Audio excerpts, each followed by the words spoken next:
আসসালামু আলাইকুম ওয়া রাহমাতুল্লাহি ওয়া বারাকাতুহু। ইন্নাল হামদুলিল্লাহ নাহমাদুহু ওয়া নুসাল্লি আলা রাসূলিহিল কারীম, আম্মা বা'দ। প্রশংসা আল্লাহর জন্য, শান্তি অবতীর্ণ হোক জনাবে মুহাম্মদুর রাসূলুল্লাহ সাল্লাল্লাহু আলাইহি ওয়াসাল্লামের প্রতি। সম্মানিত জ্ঞানীগুণী মুসলিম ভাইয়েরা, আমরা আজকে জানব কুরবানির গুরুত্ব সম্পর্কে। কোরআনুল কারীমে আল্লাহ সুবহানাহু ওয়া তাআলা কুরবানির গুরুত্ব সম্পর্কে বলেছেন। সূরা হজের ৩৬ নম্বর আয়াতে মহান আল্লাহ বলেন, ওয়াল বুদনা জাআলনাহা মিন শাআইরিল্লাহ। ওয়াল বুদনা, কুরবানির পশুগুলোকে, জাআলনা, আমরা করেছি, আল্লাহ সুবহানাহু ওয়া তাআলার নিদর্শন সমূহের মধ্যে গণ্য। লাকুম ফিহা খায়র, এতে আছে তোমাদের জন্য কল্যাণ। আল্লাহ সুবহানাহু ওয়া তাআলা কোরআনুল কারীমে আরো বলছেন, সূরা সফফাতের আয়াত নাম্বার ১০৮, আল্লাহ সুবহানাহু ওয়া তাআলা বলছেন, ওয়াফাদাইনাহু বিযিবহিন আযীম ওয়া তারাকনা আলাইহি ফিল আখিরিন। আমরা তার পরিবর্তে,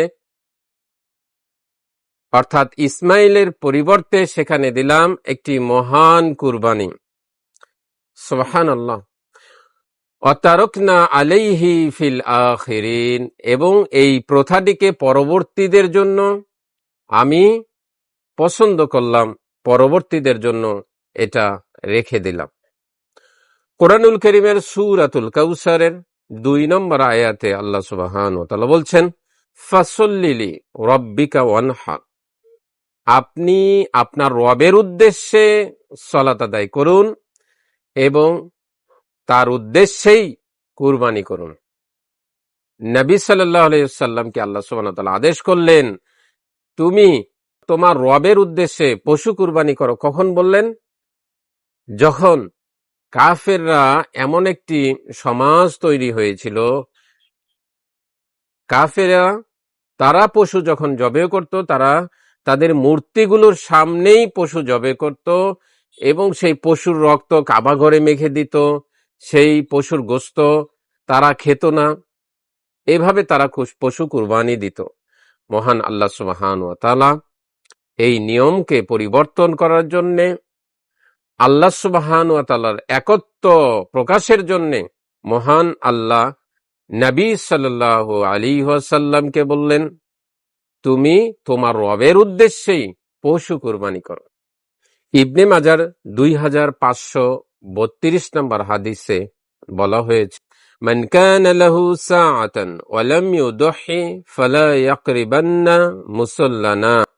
আবু হুরায়রা রাদিয়াল্লাহু তাআলা আনহু থেকে বর্ণিত, রাসূলুল্লাহ সাল্লাল্লাহু আলাইহি ওয়াসাল্লাম বলেছেন, সেই ব্যক্তি যেন আমাদের ঈদগাহে না আসে যেই ব্যক্তি সামর্থ্য থাকা সত্ত্বেও পশু কুরবানি করেনি। এই পশু কুরবানিটি ইসলামের একটি মহান আদর্শ। আল্লাহ সুবহানাহু ওয়া তাআলার আদেশ পালনে পিতা তার পুত্রকে জবেহ করতে সামান্যতম দ্বিধাবোধ করেননি। পুত্র তার রবের আদেশের সামনে তিনি নিজেকে কুরবানি করার জন্য তিনি তৈরি ছিলেন।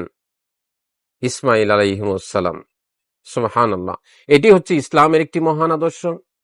অতএব কোরবানির অনেক গুরুত্ব রয়েছে। যাদের সামর্থ্য রয়েছে তারা চেষ্টা করতে হবে পশু কুরবানি করার জন্য, মহান আল্লাহকে সন্তুষ্ট করার জন্য। আসসালামু আলাইকুম ওয়া রাহমাতুল্লাহি ওয়া বারাকাতুহু।